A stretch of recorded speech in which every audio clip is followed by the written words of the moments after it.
শিপ্রাম ভবতি ধর্মাত্মা। যারা অত্যন্ত দুরাচার, যারা খুব পাপাচারী, যারা অনেক পাপ করেছে, কিন্তু জীবনের শেষ দিনে এসে সমস্ত পাপের প্রায়শ্চিত্ত স্বরূপ তোমার নাম করেছে, তুমি বলেছ আমার সেই ভক্তের কোনোদিন বিনাশ হবে না। ন মে ভক্ত প্রণশ্যতি, তুমি বলনি, তোমার সখা অর্জুনের মুখ থেকে প্রতিজ্ঞা করিয়ে নিয়েছ না, যদি আমি প্রতিজ্ঞা করি তবে হয়তো কোনো কারণে ভাঙতে হলেও হতে পারে, কিন্তু আমার সখা যদি প্রতিজ্ঞা করে, আমার ভক্ত যদি প্রতিজ্ঞা করে, সেটা কোনোদিনও ভঙ্গ হবে না।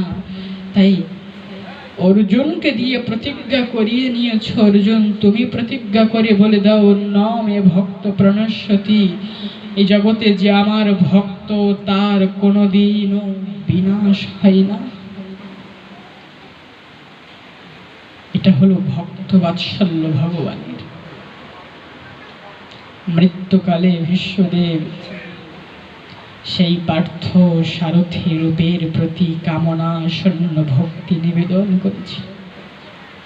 ওই যে কথাটা বলে প্রবেশ করেছিলাম, ওই কথাটা, অন্তকালে চ মামেব স্মরণ মুক্ত কালে বরা জপ্রয়াতি সমদভাবম যতি নজ্জস্ত।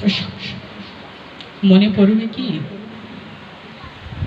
অন্তিম দিনে এই গোবিন্দের কথা মনে পড়বে? আমার তো মনে পড়বে না। আমার তো বিষয়ের কথা মনে পড়বে, সংসারের কথা মনে পড়বে। বিশ্বদেব গোবিন্দের চরণে কামনা শূন্য শ্রদ্ধা ভক্তি নিবেদন করে সাধাম প্রত্যাবর্তন করেছেন। দেবতারা জয় জয় ধ্বনি করছেন, পুষ্প বৃষ্টি হচ্ছে। নির্জান উপলক্ষে তো আমরা সমবেত হয়েছি, এটা তো বিরহ মহোৎসব।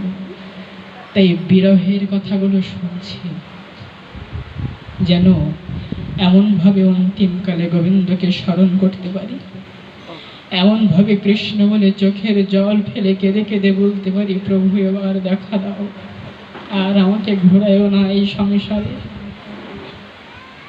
এই জন্যই এই কথাগুলো শুনতে হয়।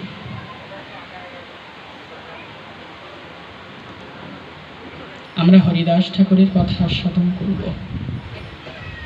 মহাজনদের চরিত্র, মহাজনদের মাহাত্ম্য যদি শ্রবণ করা হয়, তাহলে সেটাকে অনুকরণ অনুসরণের দ্বারা এই ভবসাগর পাড়ি দেওয়া যাবে।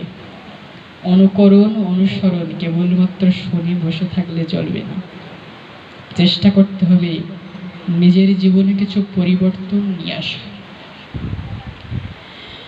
চৈতন্য চরিতামৃতে কৃষ্ণদাস কবিরাজ মহাশয় নামাচার্য হরিদাস ঠাকুরের কথা কীর্তন করেছে। জাতিকুল সব কিছু নিরর্থক বুঝাইতে জন্মিলেন হরিদাস অধম কুলেতে। নামাচার্য হরিদাস ঠাকুরের জন্ম নিয়ে অনেক বিতর্ক রয়েছে, কোন কুলে জন্ম হয়েছে, কোন ঘরে জন্ম হয়েছে, সেটা নিয়ে আমাদের কথা হবে না। তবে চৈতন্য চরিতামৃতে এমনভাবেই বলছেন, তিনি উঁচু কুলে জন্মগ্রহণ করেননি, আর এটাই বোঝাচ্ছেন শ্রীকৃষ্ণ ভজনে নাহি জাতি কুলাদি বিচার, যেই ভজে সেই বড় অভক্তহীন ছাড়। কৃষ্ণ ভজনে জাত কুলের কোনো বিচার হয় না। বৈষ্ণব পদকর্তা বলছেন, ও মন কি করে বরণ কুল, যে কুলেই তোমার জন্ম হোক না কেবল ভক্তি মূল। কপিকুলে ধন্য বীর হনুমান শ্রীরাম ভক্তরাজ, রাক্ষস হইয়া বিভীষণ বসিল ঈশ্বর সভার মাঝ। দৈত্যের ঔরসে প্রহ্লাদ জনমী ভুবনে রাখিল যশ। স্ফটিক স্তম্ভেতে প্রকটি নৃহরি হইল যাহার বশ। চণ্ডাল হইয়া মিতালি করিল গুহক চণ্ডাল বর। বলো না কি কুল বিদুরের ছিল, খাইল যাহার ঘর। দেখো না কেমন সাধন করিল গোকুলে গোপের নারী। জাতি কুলাচারে তবে কি করিল, সে হরি যে ভজে তারি। শ্রীকৃষ্ণ ভজনে সবে অধিকারী, কুলের গর্ব নাই। কহে প্রেমানন্দ যে করে গর্ব, নিতান্ত মূর্খ ভাই। এই আমার মতো নিকৃষ্ট জীবী গর্ব করতে পারে, ভক্ত কোনোদিন কুলের গর্ব করে না। আমার উঁচু কুলে জন্ম হয়েছে, আমি ব্রাহ্মণ মানুষ, অথবা আমার এটা রয়েছে, আমার ওটা রয়েছে। ভক্তরা সব সময় নিজেকে লুকিয়ে রাখতে চায়, নিজেকে নিচু বলতে চায়। নামাচার্য হরিদাস ঠাকুর নিজে আচরণ করে শিক্ষা দিয়েছেন। নামাচার্য, আচার্য মানে যারা আচরণ করে শিক্ষা দেন। আমার যেমন মুখে হরি কথা বলছি, তাতে কি ভেতরে কিন্তু কোনো আচরণ নেই। আপনি আচরে কেহ না করে প্রচার, প্রচার করে হে কেহ না করে আচার। আচার প্রচার নামের কর দুই কার্য, তুমি সর্বগুরু সর্বজগতের আর্য। আচার প্রচার দুটোকে করতে বলেছেন, কিন্তু আমার তো কোনো আচরণ নেই। তিনি আচরণ করে শিক্ষা দিয়েছিলেন। জানেন, ভক্তের মধ্যে ঠিক যে ভাবগুলো থাকা উচিত সেগুলো সব হরিদাস ঠাকুরের মধ্যে ছিল। একেবারে মূর্তিমন্ত, যেন দীনতার প্রতিমূর্তি। এত দীনতা, এত দীনতা, সাক্ষাৎ ব্রহ্মার অবতার যিনি ছিলেন সেই হরিদাস ঠাকুর এত দিন, এত দিন, এত হীন, এত দয়া, এত ক্ষমা। যেদিন 22 বাজারে বেত্রাঘাত করছিল, সেদিন ভগবানকে ডেকে ডেকে বলছিলেন, প্রভু ওরা জানে না বলে আমাকে আঘাত করছে, তুমি ওদেরকে কষ্ট দিও না। ভগবান সুদর্শন চক্র পাঠাচ্ছিলেন ভক্ত রক্ষার জন্য, কিন্তু দীনতার প্রতিমূর্তি, ক্ষমার প্রতিমূর্তি, দয়ার প্রতিমূর্তি হরিদাস ঠাকুর হাত জোর করে বলছেন, প্রভু ওরা তো অজ্ঞ, ওরা তো জানে না, তাই আমাকে আঘাত করেছে, ক্ষমা করে দাও। মহাপ্রভু হরিদাস ঠাকুরকে কতবার বলেছিলেন, হরিদাস কোনোদিন কিছু চাও না আমার কাছে, কিছু না কিছু চাও না তুমি। হরিদাস ঠাকুর বলতেন, না চাইতেই তুমি আমাকে যা দিয়েছো, আর কি চাইব। নিচু কুলে জন্ম হয়েছিল, কিন্তু অযাচিত কৃপা করে নাম দিয়েছ, আর কি চাই প্রভু। তবুও কিছু চাও না। হরিদাস ঠাকুর বলেছিলেন, যদি কিছু দিতে হয় তাহলে তোমার ভক্তের ঘরের কুকুর বানিয়ে রেখো।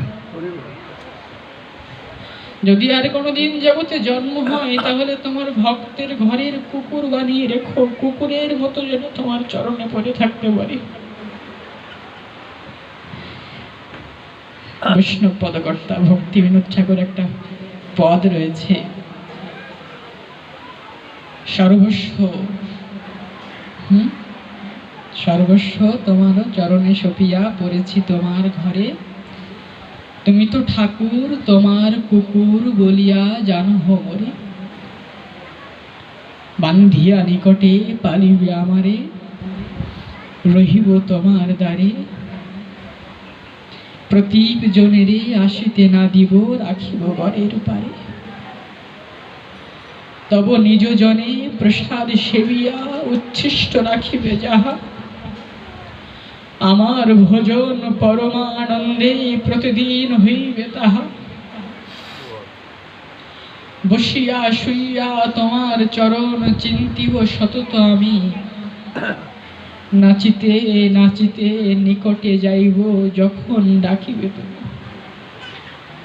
নিজের পোষণ কভু না ভাবিব, রহিব ভাবের ভরে। ভক্তি বিনোদ তোমারে পালক বলিয়া বরণ করে। হরিদাস ঠাকুর বলছেন, আমার ভক্ত হওয়ার মতো সামর্থ্য, যোগ্যতা, ভক্তি আমার নাই। তাই যদি আর কোনোদিন জগতে জন্মগ্রহণ করে আসতে হয় তাহলে ভক্তের ঘরের কুকুর বানিয়ে পাঠিও। তোমাকে নিবেদন করা প্রসাদ তোমার ভক্ত যখন পাবে তা হবে মহা মহাপ্রসাদ। আর সেই মহা মহাপ্রসাদ আস্বাদন করে আমি আমার জন্মকে ধন্যাতি ধন্য করব। প্রেম সে বলুন রাধে।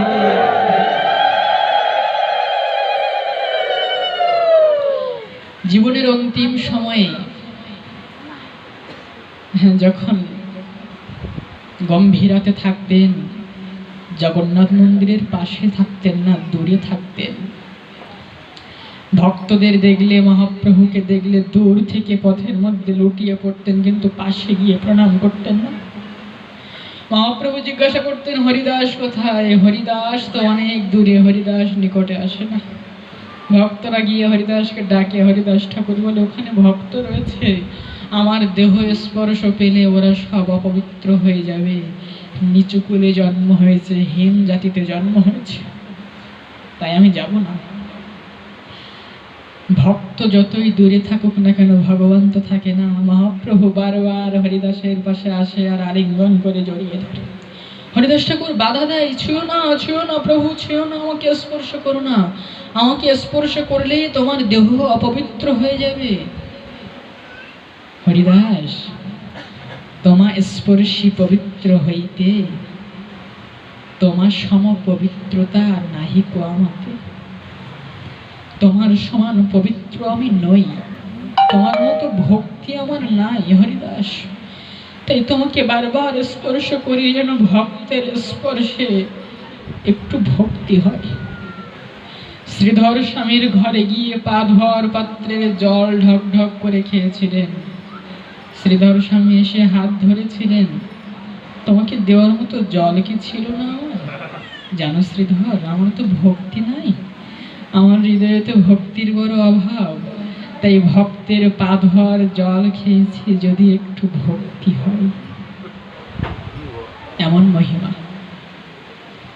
হরিদাস ঠাকুরকে বলেছিলেন, হরিদাস তুমি কি মনে করেছো? তুমি কেবল হরিনাম করছো না হরিদাস? তোমার এই হরিনামের ভেতরে তোমার বেদ অধ্যয়ন হয়ে যাচ্ছে, তোমার এই হরিনাম দিয়ে তোমার সর্বতীর্থ পরিভ্রমণ হয়ে যাচ্ছে, তোমার এই হরিনাম দিয়ে তোমার সমস্ত যাগ যজ্ঞ হোম তপস্যা দান ধ্যান সব সম্পূর্ণ হয়ে যাচ্ছে। হরিদাস, কেবল নাম করছো, কিন্তু নামের দ্বারা তোমার সব সম্পূর্ণ হয়ে যাচ্ছে। নামের স্বভাব এমনই।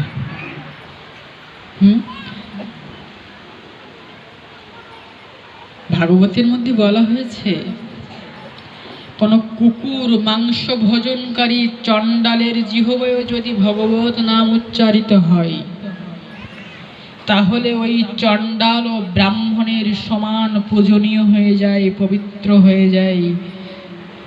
কুকুর মাংস ভোজন করে এমন চণ্ডাল, তার জিহ্বায় যদি কোনোদিন ভুল করে গোবিন্দের নাম উচ্চারিত হয়, জিহ্বাগ্রে বর্ততে নামো তুভ্যম তে পুস্তপস্তে জহবু শশ্নুরার্যা। বলছেন, ওই কুকুর মাংস ভোজনকারী চণ্ডাল ভগবত নাম উচ্চারণের যারা তৎক্ষণাৎ তার সর্ব পাপের প্রায়শ্চিত্ত করে ফেলে। একটা গোপন কথা, আমরা তো কোটি জন্মের পাপের বোঝা নিয়ে জগতে ঘুরে বেড়াচ্ছি না। এই পাপের প্রায়শ্চিত্ত করার একটা উত্তম এবং সর্বোত্তম মাধ্যম হলো এই হরিনাম। হরিনাম যে গ্রহণ করে, সে যদি একটু শুদ্ধ চিত্তে অপরাধ শূন্য মন নিয়ে হরিনাম করতে পারে, তাহলে ভাগবত বলেছেন তার ওই নাম গ্রহণ মাত্র কোটি কোটি জন্মের পাপের প্রায়শ্চিত্ত তৎক্ষণাৎ হয়ে যায়। প্রেম সে বলুন রাধে রাধে।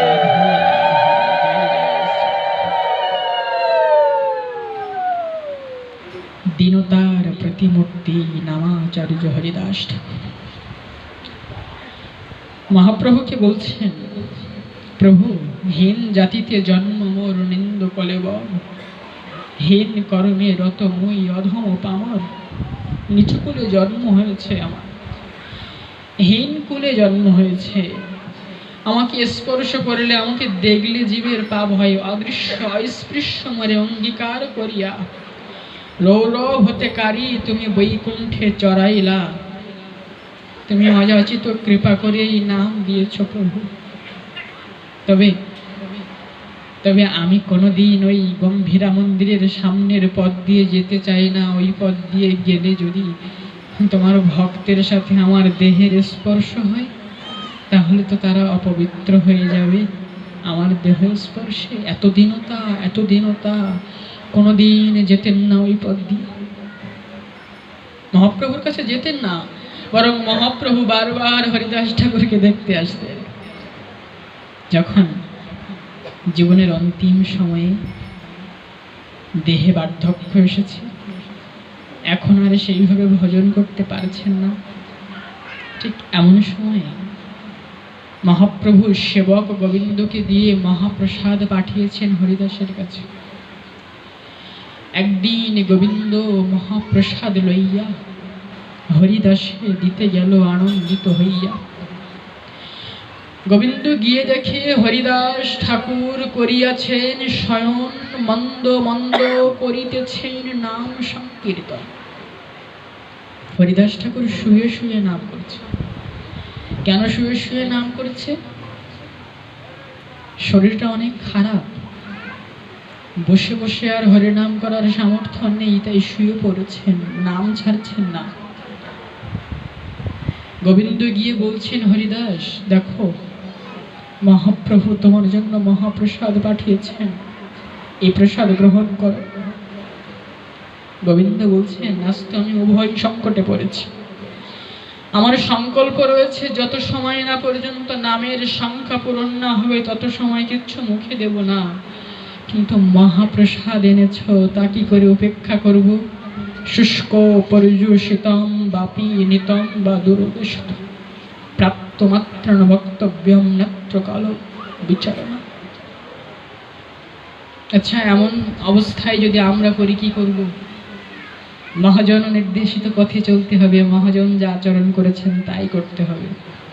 হরিনাম করেছেন, সংকল্প রয়েছে, নামের সংখ্যা পূরণ না হওয়া পর্যন্ত কিছু গ্রহণ করবেন না। আবার মহাপ্রসাদ এসেছে, কি করতে হবে এমন সময়? হরিদাস ঠাকুর কি করলেন? এত বলি মহাপ্রসাদ করিল বন্দন, এক রঞ্চ লইয়া তার করিল সেবন। মহাপ্রসাদের বন্দনা করেছেন। মহাপ্রসাদে গোবিন্দে নাম ব্রহ্মণি বিষ্ণবে, স্বল্প পুণ্যবতাম রাজন বিশ্বাস নৈব জয়ত।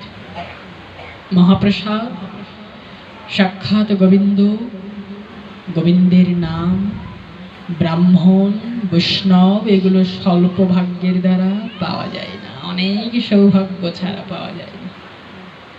ঠিক এই কথাটা বলে প্রসাদের বন্দন করে উদর পূর্তি করলেন না, এক রঞ্চ নিয়ে সেখান থেকে আস্বাদন করলেন, আবার নাম করতে লাগলেন।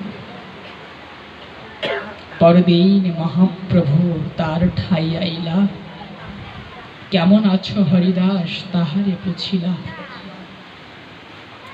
মহাপ্রভু পরদিন হরিদাস ঠাকুরের কাছে গেছেন, হরিদাস কেমন আছো?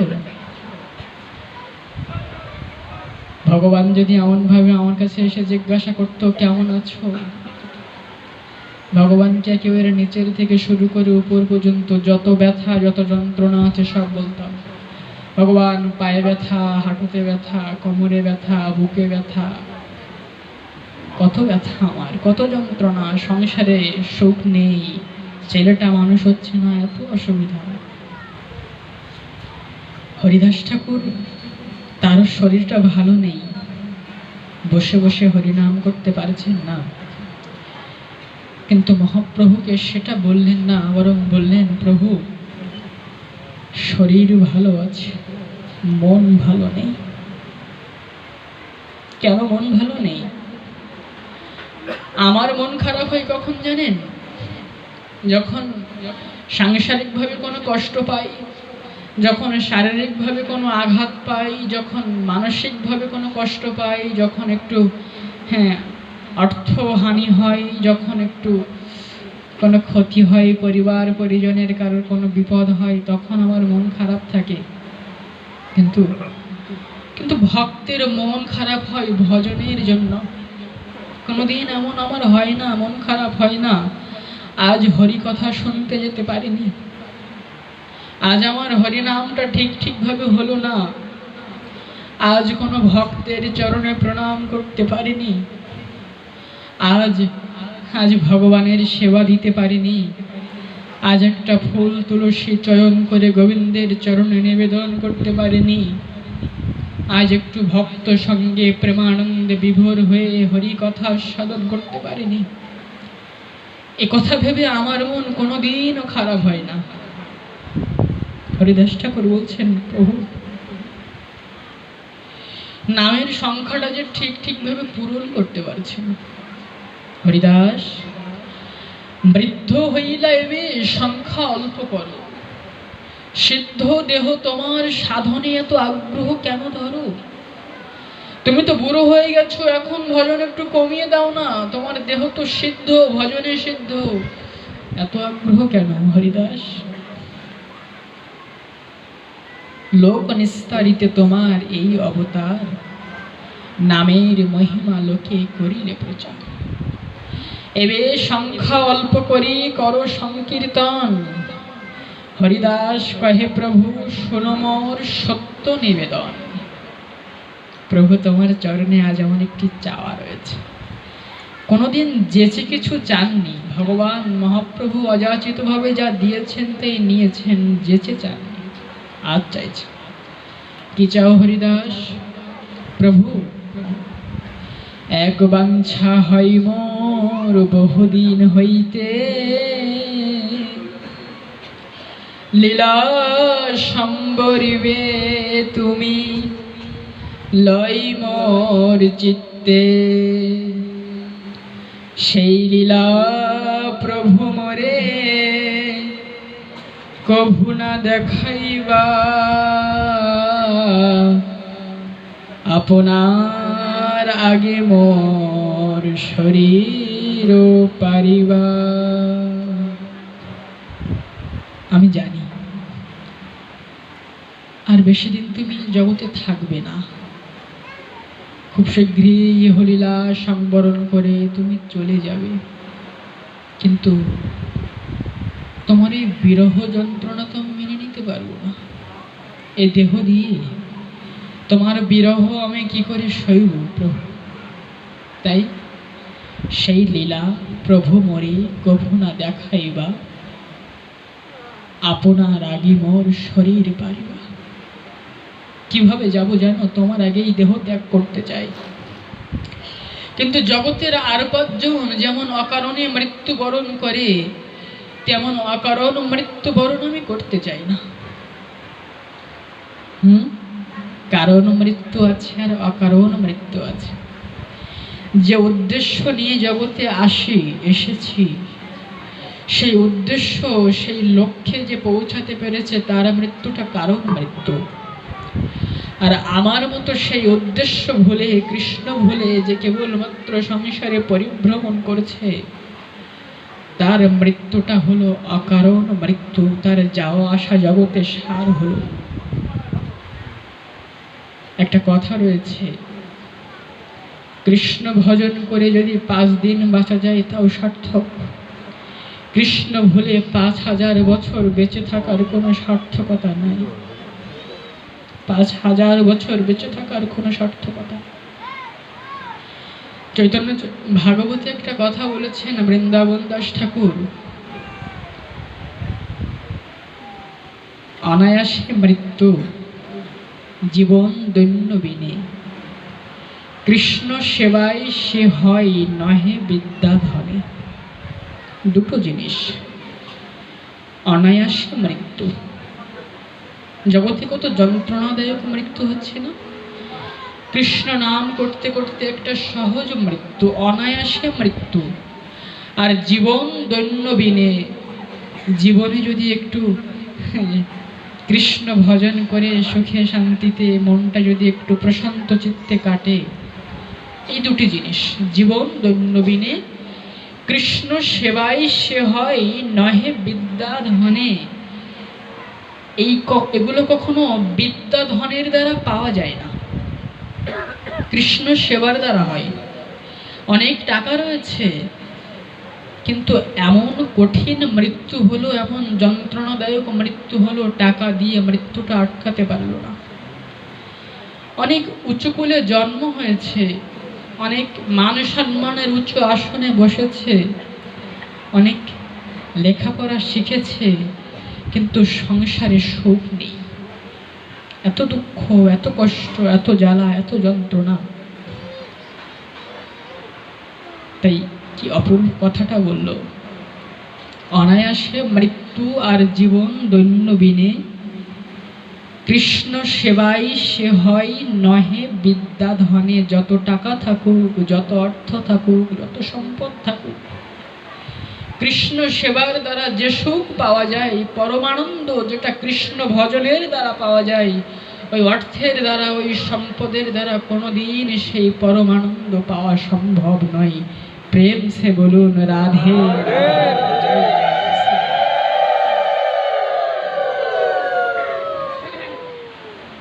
তাই মহাপ্রভুকে বলছেন, প্রভু জিহ্বায় উচ্চারিব তোমার কৃষ্ণ চৈতন্য নাম, নয়নে দেখিব তোমার অচাদ বদন, হৃদয়ে ধরিব তোমার কমল চরণ। এইভাবে নয়ন দিয়ে তোমার এই চাঁদ বদনখানা দেখব, আর আর নিজের হৃদয়ের মধ্যে তোমার কমল চরণখানা জড়িয়ে ধরব। জিহ্বায় উচ্চারিব তোমার কৃষ্ণ চৈতন্য নাম, এই মত মোর ইচ্ছা ছাড়িব পরাণ। আমি এইভাবে জগৎ ছেড়ে যেতে চাই। কথাটা শুনে মহাপ্রভুর বুকে খুব ব্যথা লেগেছে। ভক্তের বিরহ ভগবান মেনে নিতে পারেন না। হরিদাস, তুমি তো ভক্ত, তুমি চেয়েছো যখন, কৃষ্ণ অবশ্যই তা দেবে। তুমি যা মাগিবে কৃষ্ণ তো অবশ্য পূরণ করিবে। কিন্তু হরিদাস, আমার যা সুখ সব তোমাকে নিয়ে, তোমার যোগ্য নহে কেউ। তোমার যোগ্য জগতে কেউ হয় না। সেই তুমি আমাকে ছেড়ে চলে যাবে? আমার এই লীলা, আমার এই পরমানন্দ সব তো তোমাকে সঙ্গে নিয়ে। হরিদাস, হরিদাস ঠাকুর বলেছিলেন, প্রভু তোমার লীলার সহায় কোটি কোটি হয়, আমা হেন এক কীট যদি মরি গেল, এক পিপিলিকা মরলে পৃথিবীর কি বা হানি হলো। একটা পিপিলিকার যদি মৃত্যু হয় তাহলে জগতের বিশেষ ক্ষতি হয় না। আমি তো কত বড় রাজা মহারাজা, আমি তো কত উঁচুকুলে জন্মেছি, আমার তো কত মান, আমার তো কত মর্যাদা। এজন্য ভক্ত দেখলে ভুলণ্ঠিত হয়ে লুটিয়ে পড়ে প্রণাম করতে আমার অভিমান হয়। আমার এই অহংকারী অভিমানী মস্তকখানা কোনোদিন ভক্তের চরণে লুটিয়ে পড়ে প্রণাম করে না। আমার এই পাষাণ হৃদয়টা কোনোদিন কৃষ্ণ কথা শুনে বিগলিত হয় না। কিন্তু যিনি ভক্ত চূড়ামণি, যিনি নামাচার্য, যিনি ব্রহ্মার অবতার, তিনি বলছেন একটা পিপিলিকা তো আমি। একটা পিপিলিকা মরলে যেমন জগতের ক্ষতি হয় না, তেমন আমি যদি জগৎ থেকে বিদায় নেই তাহলে জগতের বিশেষ কোনো ক্ষতি হবে না। এত দীনতা, এত দীনতা।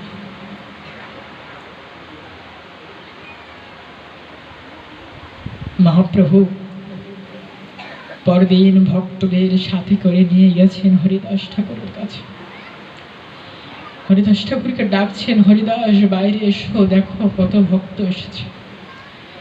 হরিদাস ঠাকুর ভক্তদের প্রণাম জানাচ্ছেন আর মহাপ্রভুকে সামনে এনে বসিয়েছে। প্রভু, আজ জীবনের অন্তিম সময়ে এসে উপস্থিত হয়েছে, কৃপা করো। তোমার এই বদন মাধুর্য দর্শন করতে করতে, তোমার এই শ্রীনাম জিহ্বায় উচ্চারিত করতে করতে এই সময়টি যেন অতিবাহিত করতে পারি। শ্রীকৃষ্ণ চৈতন্য নাম বলে বারবার, প্রভু মুখ মাধুরী পিয়ে নেত্রে জলধার। সারা জীবন হরিনাম করেছে, কিন্তু মৃত্যুকালে গিয়ে আর হরিনাম করেছেন না। শ্রীকৃষ্ণ চৈতন্য নাম খানা বারবার উচ্চারণ করেছে। আর বলছেন, প্রভু মুখ মাধুরী পিয়ে নেত্রে জলধার।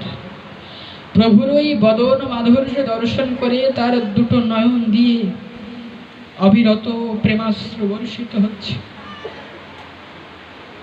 এইভাবে মহাপ্রভু ভক্তদের সামনে হরিদাসের গুণকীর্তন করছে।